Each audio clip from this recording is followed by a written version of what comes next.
Hello દોસ્તો, કેમ છો બધા? આઈ હોપ કે તમે બધા મજામાં જશો. આજે મેં ઉનાળાનું ડ્રિંક એવું આમ પન્ના બનાવ્યું છે, જેની રેસીપી હું તમારી સાથે શેર કરું છું. ચેનલમાં નવા હોય તો ચેનલને સબસ્ક્રાઈબ કરી દેજો. અહીંયા મેં 2 કાચી કેરી લીધી છે, એને આપણે ગેસ ઉપર શેકી લઈશું. તમે કુકરમાં બાફીને પણ બનાવી શકો છો. જો તમને સ્મોકી ફ્લેવર ભાવતો હોય તો તમે ગેસ ઉપર શેકીને પણ બનાવી શકો છો. આપણે બધી બાજુથી ફેરવતા રહીશું, જેથી બધી બાજુથી સરસ શેકાઈ જાય. આપણી કેરી શેકાઈ જવા આવી છે. આપણે હવે ગેસ બંધ કરી દઈશું અને કેરીને ઠંડી કરી લઈશું. કેરી ઠંડી થઈ જાય એટલે આપણે આ રીતે છાલ કાઢી લઈશું.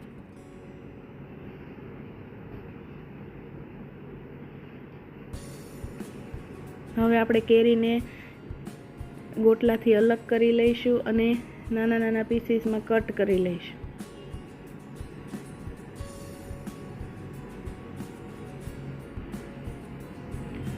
આપણે અહીંયા ફુદીનો, સંચળ પાવડર, મીઠું, શેકેલા જીરાનો પાવડર, મરી પાવડર, વરિયાળી પાવડર ને લીંબુ આ બધું જ લીધું છે. હવે આપણે એક મિક્સર જારમાં બધું જ એડ કરી દઈએ અને કેરીનો સરસ પલ્પ બનાવી લઈએ.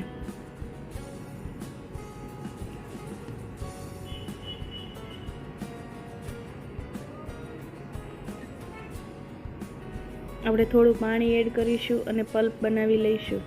હવે આપણે ચાસણી માટે 1 કપ જેટલી ખાંડ લીધી છે અને ગ્રામમાં જોઈએ તો 150 ગ્રામ ખાંડ લીધી છે.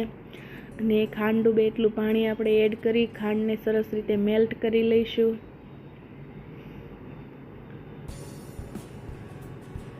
ખાંડ મેલ્ટ થઈ જાય એટલે આપણે એમાં લીંબુનો રસ એડ કરી લઈએ, જેથી આપણે ખાંડના દાણા ન બને. બરાબર મિક્સ કરી લઈશું.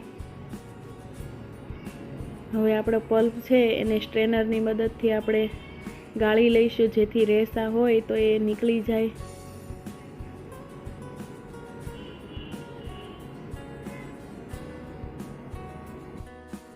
બરાબર મિક્સ કરી અને 5 મિનિટ માટે ઉકાળી લઈશું. આપણી અડધાથી 1 તારની ચાસણી થાય ત્યાં સુધી આપણે એને ઉકાળી લઈશું.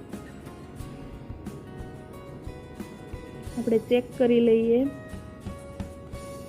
આપણું મિશ્રણ એકદમ સરસ રેડી છે. આપણે ગેસ બંધ કરી દઈશું અને 1 ચમચી જેટલી આપણે સૂંઠ પાવડર એડ કરી દઈશું અને બરાબર મિક્સ કરી લઈશું. આપણું મિશ્રણ ઠંડુ થઈ જાય એટલે આપણે ગાર્નિશ કરીશું.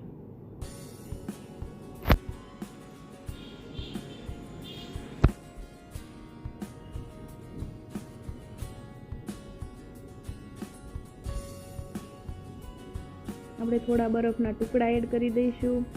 આપણે જે મિશ્રણ બનાવ્યું છે કેરીનો પલ્પ એ પણ એડ કરી દઈશું અને ઉપરથી થોડું પાણી એડ કરી દઈશું અને બરાબર મિક્સ કરી લઈશું.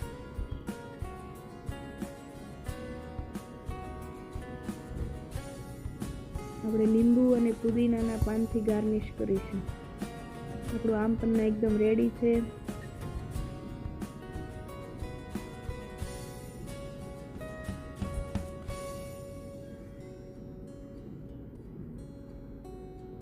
હવે આપણે જે પલ્પ છે એને આ રીતે સ્ટોર કરીશું. કાચની બોટલમાં આપણે 1 થી 2 મહિના સુધી ફ્રીજમાં સારું રહે છે. મિત્રો જરૂરથી ટ્રાય કરજો. તમને મારો વિડીયો ગમ્યો હોય તો લાઈક, શેર અને સબસ્ક્રાઈબ કરી દેજો. કમેન્ટ કરવાનું ભૂલતા નહીં. મળીશું એક નવા વિડીયો સાથે. Thank you. Bye bye.